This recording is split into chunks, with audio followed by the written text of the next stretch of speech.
Director, thank you for appearing. Thank you for the extraordinary job that you're doing.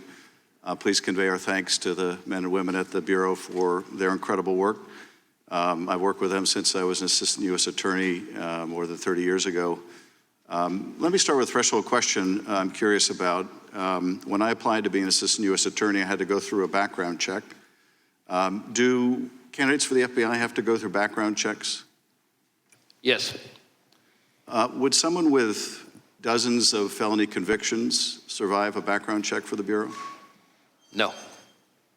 So they would never be hired by the Bureau? No.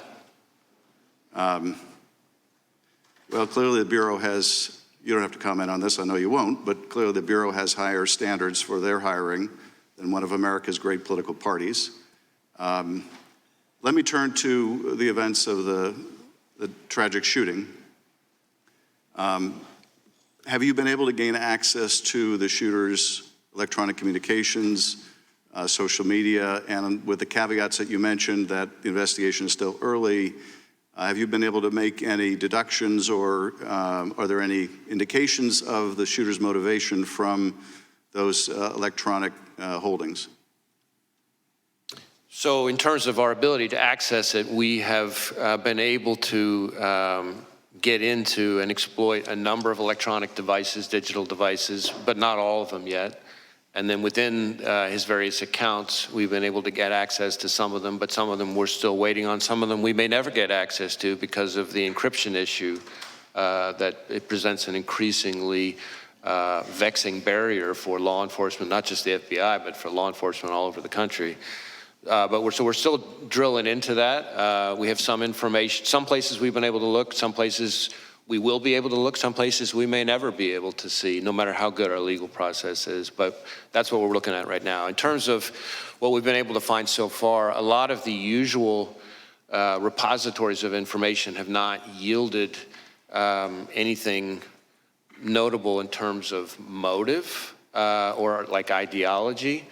Having said that, it does appear fairly clear that he was interested in public figures, kind of more broadly, and I think this is important, that starting somewhere around July 6th or so, he became very focused on former President Trump and this rally.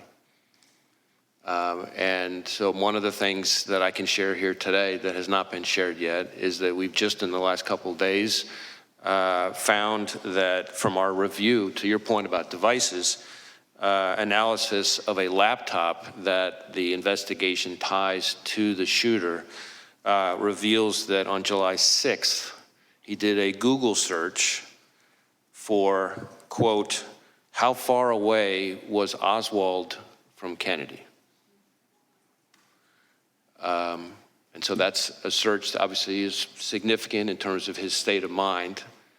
That is the same day that it appears that he registered for the Butler rally.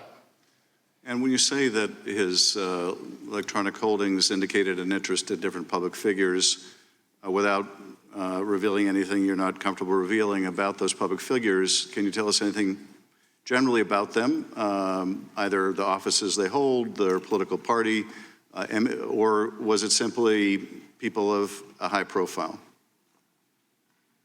Well, a couple things. First, the images that we've recovered so far from, I can't remember which of his various devices, appeared to be what we call cached images from searches of news articles. So if you do a news article search, of course, if there are photos on it, those photos get stored automatically in your cache, as opposed to me searching or him searching for a specific person and getting up images of that person. As far as the pictures that are like that, there doesn't seem to be a whole lot of rhyme or reason to it so far, other than these are all prominent public people, but they cover both parties, they cover both U.S. people and even some foreign public officials. So that part doesn't appear to, that one repository of information doesn't appear to be overly indicative of motive, other than interest in public figures, but that could be just because he was reading news stories. So we're still trying to drill into that. That's why all of these outstanding legal process returns that we're waiting on for various accounts, platforms, et cetera, you know, any one of them could be one that would have very indicative, very important information. If I could be permitted one very short additional question, Chairman. From that, any indication of any other particular target? That is someone who was not just sort of generically the subject of the searches you described, but for which there was more of an interest than others? There's the information I just described at the moment does not appear particularly indicative of targeting in its own right. But again, that dot, once we get other information, could connect in a way that might be more meaningful. But I'm sharing that piece of information with this committee and with the American public, but I think it's important that we put down a qualification. This does not appear to be some kind of target list or something like that. This is cached images from running searches of news stories. And again, there's nothing at the moment, there's no pattern from that particular piece of information that is overly remarkable so far. Thank you. Thank you, Chairman. I'm Steve Doocy. I'm Brian Kilmeade. And I'm Ainsley Earhart. And click here to subscribe to the Fox News YouTube page to catch our hottest interviews and most compelling analysis.